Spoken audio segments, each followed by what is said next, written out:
और सभी को आपको राधे राधे। और दोस्तों हम निकल चुके हैं वृंदावन से बरसाना की ओर। और हमें वृंदावन में बिहारी जी, राधा रमन, इन सब की मिली आरती देखने को। और ये हमारा सौभाग्य रहा कि हमें इनकी आरती देखने को मिल गई। चलिए हम फिलहाल वृंदावन से अब बरसाना की ओर निकल रहे हैं। और दोस्तों हम पहुंच गए हैं बरसाना रोड। जो देखिए रोड बड़ी ही सुंदर, दोनों ओर पेड़ हैं, तो बड़ी ही बढ़िया रोड लग रही है और बिल्कुल है खाली। और लग रहा है कि बरसाने में ज़्यादा भीड़ हमें फिलहाल देखने को नहीं मिलेगी। चलिए अब चलते हैं फटाफट राधा रानी जी के दर्शनों को। राधे राधे दोस्तों, मैं नए ब्लॉग में आप लोगों का फिर से स्वागत है। और दोस्तों कल हमें बिहारी जी की आरती और दर्शन खूब खुल के हुए। दोस्तों बढ़िया तरीके से हमने दर्शन किए बिहारी जी के। और दोस्तों आज हम हो गए हैं नहा धोकर रेडी और हमारा हो गया है तीसरा दिन स्टार्ट। आज हमारा दिन है आखिरी वृंदावन में। और दोस्तों यहाँ से हम जाएंगे राधा रानी जी के दर्शनों के लिए और साथ में जाएंगे उसके बाद गोवर्धन और करेंगे हम परिक्रमा। और दोस्तों इसके बाद हम कल हमारी हो जाएगी घर को वापसी। तो चलिए दोस्तों यहाँ से निकलते हैं सीधा बरसाना के लिए। हमारे इस ब्लॉक में आप लोग बने रहिएगा। और हमने अपनी गाड़ी पार्किंग में खड़ी कर दिया और वहाँ से पकड़ा ई रिक्शा। और इस बार हम जाएंगे रोपवे से, क्योंकि रोपवे अभी चालू हुई है तो हम रोपवे का भी सफ़र करना पसंद करेंगे। तो हमने वहाँ से पकड़ ली थी ई रिक्शा और हम पहुँच गए हैं रोपवे वाली रोड पर। चलिए अभी थोड़ी देर में आ जाएगा रोपवे और रोपवे पहुँच कर ही देखेंगे कि यहाँ की व्यवस्था क्या है। और दोस्तों हम रोपवे के अंदर एंटर हो गए हैं और वो है सामने टिकट घर। चलिए हम फटाफट ले आते हैं 3 टिकट रोपवे की, क्योंकि इस बार हम बरसाना जाएंगे रोपवे से, कि एक बार हम भी देखें कि रोपवे का सफ़र कैसा रहता है। और ये हमें 3 टिकट मिल गई और यहाँ भी भीड़ ज़्यादा नहीं थी। और ये हमने ले ली हैं रोपवे की 3 टिकट। चलिए अब रोपवे की तरफ चलते हैं। और ये आ गई है उड़न खटोला। चलिए अभी तो फिलहाल थोड़ी सी वेटिंग लग रही है। चलिए अंदर जाके बैठते हैं फटाफट सीट पर। और हमारे लिए ये आ गई है उड़न खटोला। चलिए अब इसी में हम बैठेंगे और राधा रानी जी के दर्शनों को जाएंगे, क्योंकि हमने वैन से तो बहुत बार राधा रानी जी के दर्शन किए हैं रोड की तरफ से। इस बार हमने सोचा है रोपवे से राधा रानी जी के दर्शनों को जाया जाए। चलिए हम फिलहाल बैठ गए हैं और मंदिर की ओर हमारा उड़न खटोला उड़ने लग गया है। और दोस्तों देखिए यहाँ से नज़ारा कुछ अलग ही नज़र आता है बरसाना का। और इतनी ऊपर हमारा रोपवे पहुँच चुका है। और इसमें हमें सिर्फ एक कमी लगी कि गर्मी बहुत ज़्यादा लग रही थी इसके अंदर। और रोपवे से ये देखिए राधा रानी जी का दरबार कितना ही सुंदर नज़र आ रहा है। थोड़ा आपको धुंधला धुंधला जरूर दिख रहा होगा, क्योंकि ये शीशे की परछाई थोड़ी धूप से लग रही थी। चलिए अब फटाफट हम राधा रानी के दर्शनों को जाते हैं। और दोस्तों हम उड़न खटोला से उतरते ही हमने यहाँ से लिए फूल और राधा रानी जी के प्रसाद। और दोस्तों हम पहुँच गए राधा रानी जी के दरबार में। और देखिए यहाँ से दर्शन कितने ही बढ़िया हो रहे हैं। फिलहाल अभी हम आगे बढ़कर दर्शन करेंगे पास से जाकर, क्योंकि भीड़ ज़्यादा फिलहाल नहीं है यहाँ पर। और हमें दर्शन बहुत बढ़िया हो चुके और उनके आशीर्वाद के तौर पर हमें चुनरी प्राप्त हुई पंडित जी से। और यहाँ पर ये रंगोली बनी हुई है जो बड़ी अत्यंत सुंदर लग रही थी।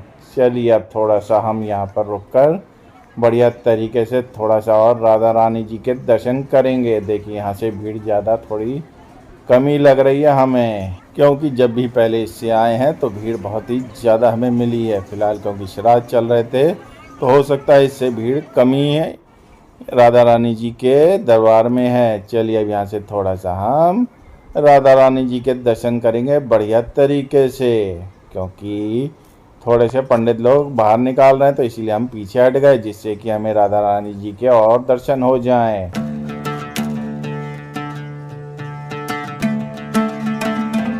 और यहाँ से बाहर से कितना ही सुंदर नज़ारा लग रहा है राधा रानी जी के दरबार का। और दोस्तों ये अद्भुत ही नज़ारा है अपने आप में, क्योंकि थोड़ा सा यहाँ पर चल रहा था कुछ काम, क्योंकि यहाँ पर हो रही है पत्थर की घिसाई, तो इसीलिए हम थोड़ा सा हटकर ही बना रहे हैं। और दोस्तों ये है सीढ़ियों का रास्ता, देखिए यहाँ पर भी भीड़ बिल्कुल नज़र नहीं आ रही है, बस हल्की फुल्की भीड़ है यहाँ पर, क्योंकि थोड़ी सी गर्मी भी ज़्यादा हो रही थी, क्योंकि दोपहर का समय हो चुका था, तो इसीलिए भीड़ भी थोड़ी हमें कम ही नज़र आई यहाँ पर। और दोस्तों ये है बरसाना गांव, देखिए कुछ अद्भुत ही नज़ारा है बरसाना गांव का। चलिए फिलहाल हमें दर्शन तो बहुत ही बढ़िया हो गए राधा रानी जी के, और इनकी कृपा ऐसी बनी रहे, साथ में इन्होंने बिहारी जी और अपने दर्शन बहुत ही बढ़िया कराए हैं। और दर्शन करने के बाद हम आ गए राधा रानी जी की रसोई में, क्योंकि यहाँ मिल रहा था प्रसाद, तो हमने सोचा क्यों ना यहाँ पर राधा रानी जी की रसोई का प्रसाद खाया जाए, क्योंकि प्रसाद की बात ही कुछ अलग होती है। चलिए अब अंदर जाकर हमने फिलहाल प्रसाद खा लिया है और आ गए हम बाहर, और ये हम आपको बाहर से दिखा रहे हैं राधा रानी जी की रसोई। और राधा रानी के दर्शन और साथ में उनके रसोई का प्रसाद खाकर आ गया हमें आनंद, और उसके बाद हम फिर से अपने उड़न खटोले में बैठ गए और नीचे आने लग गए। और दोस्तों ये बीच में रुक गया हमारा उड़न खटोला, और उसके बाद हम पार्किंग गए और अपनी उठाई सफ़ेद धन, और हम आ गए शनिदेव मंदिर। और ये देखिए विशाल मूर्ति है शनिदेव महाराज जी की। अब हम अंदर जाएंगे और शनिदेव जी के दर्शन करेंगे और उनका पूजा अर्चना करेंगे। और ये देखिए बाहर से कुछ शनिदेव मंदिर के सुंदर सुंदर नज़ारे, क्योंकि हमने सुना था यहाँ बहुत बढ़िया मंदिर बना हुआ है शनिदेव जी का, तो हमने सोचा इस बार क्यों ना जाया जाए शनिदेव महाराज जी के दर्शन के लिए, और हम वहीं पर आ गए हैं। और दोस्तों ये है एंट्री गेट, यहाँ से ऊपर जाएंगे और यहाँ से शनिदेव महाराज जी की पूजा अर्चना करेंगे। और हमने प्रसाद ले लिया और तेल ले लिया। चलिए आगे चलते हैं, और यहाँ पहुंचकर देखा कि यहाँ भी भीड़ बिल्कुल ही नहीं है। चलिए शनिदेव महाराज जी पर ये हम चढ़ाते हैं तेल, और जो भी प्रसाद के तौर पर मिला था उसको हम शनिदेव जी महाराज पर चढ़ाएंगे। और हमने जितना हमें तेल मिला था तो वो सारा तेल हमने शनिदेव महाराज जी पर चढ़ा दिया। और तेल के बाद हमें मिले थे ये काले तिल, जो हमने वो भी श्री शनिदेव महाराज जी पर चढ़ा दिए। और दोस्तों थोड़ी सी हमने करी पूजा अर्चना यहाँ पर।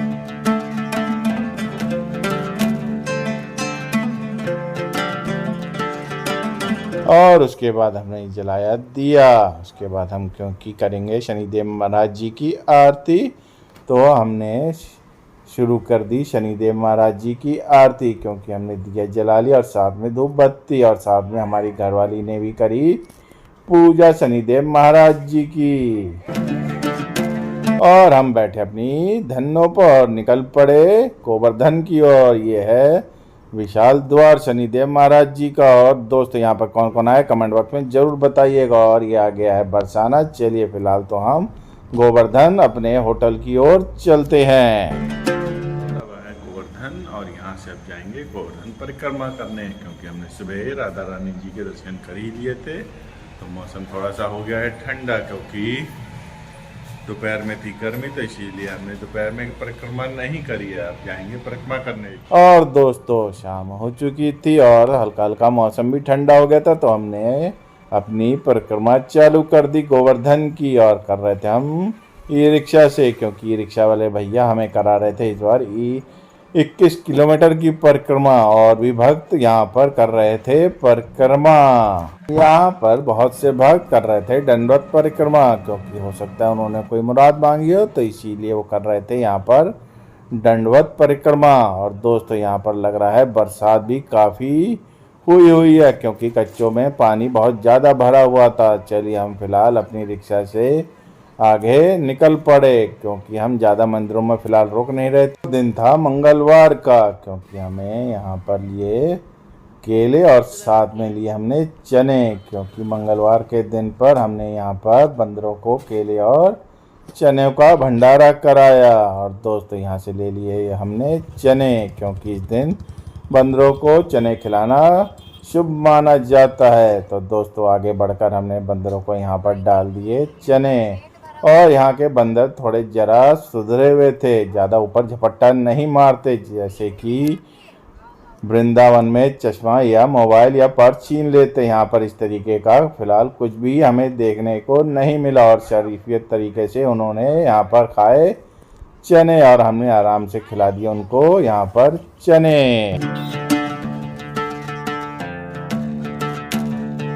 और फिर हम बैठ गए अपनी टुक टुक पर, और हमने रास्तों में जो भी बंदर हमें दिखा हमने उनको केले इस तरीके से डाल दिए, क्योंकि हमने जो भक्त चल रहे थे उनके आगे नहीं डाले, नहीं तो थोड़ा सा बंदर अंदर हो सकता है झपट्टा वपट्टा मार दें। तो इसीलिए हमें जहाँ खाली बंदर दिखे हमने वहीं पर डाल दिए उनको केले। चलिए यहाँ पर हमने थोड़े बंदर दिखाई दिए तो डाल दिए थे केले। और जैसे ही थोड़ा सा हम और आगे निकले तो देखिए यहाँ पर बंदर कैसे आराम से रेलिंग के ऊपर लेटे हुए हैं, यहाँ पर जैसे कोई बंदर कुछ करता ही ना हो शैतानी। चलिए हम फिलहाल थोड़ा और आगे निकलते हैं, क्योंकि हमारी परिक्रमा भी काफ़ी लंबी रह गई थी।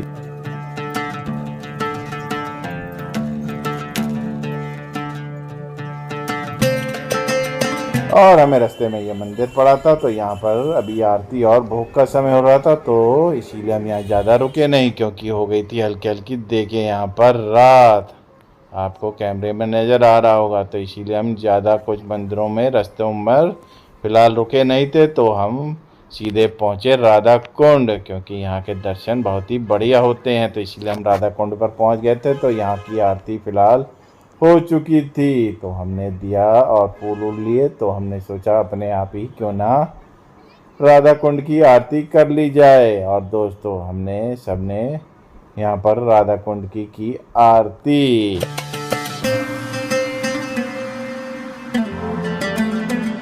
और दोस्तों आरती करने के बाद हमने फिर से वही अपनी टुक टुक पकड़ी और हमने परिक्रमा फिर से शुरू कर दी।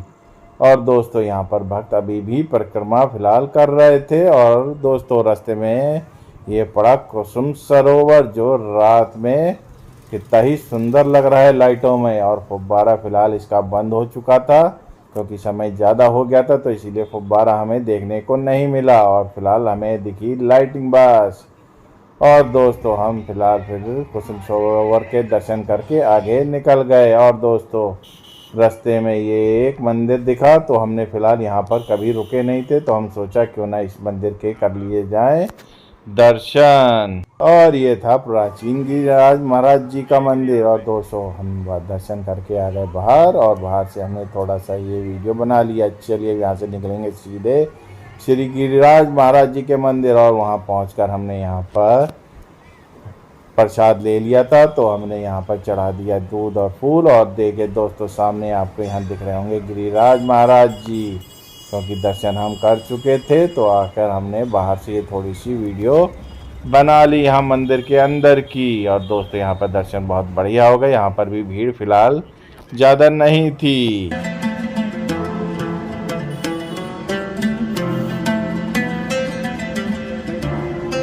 और दोस्तों ये है कुछ गिरिराज महाराज जी के मंदिर का सुंदर नज़ारा। और ऊपर ये बना हुआ है श्री कृष्ण जी ने जो अपनी उंगली पर गोवर्धन पर्वत उठाया हुआ है। चलिए फिलहाल हम ब्लॉग यहीं पर एंड करते हैं। सुबह हमें निकलना है अपने घर की ओर। और दोस्तों हमने कचला पुल पर खाए ये मटर, क्योंकि यहाँ के मटर है बड़े फेमस। और दोस्तों यहाँ पर किस किस ने खाए हुए हैं मटर, ये भी आप हमें कमेंट बॉक्स में ज़रूर बताइएगा। और इसी के साथ हमारा वृंदावन का सफ़र होता है यहीं पर ख़त्म।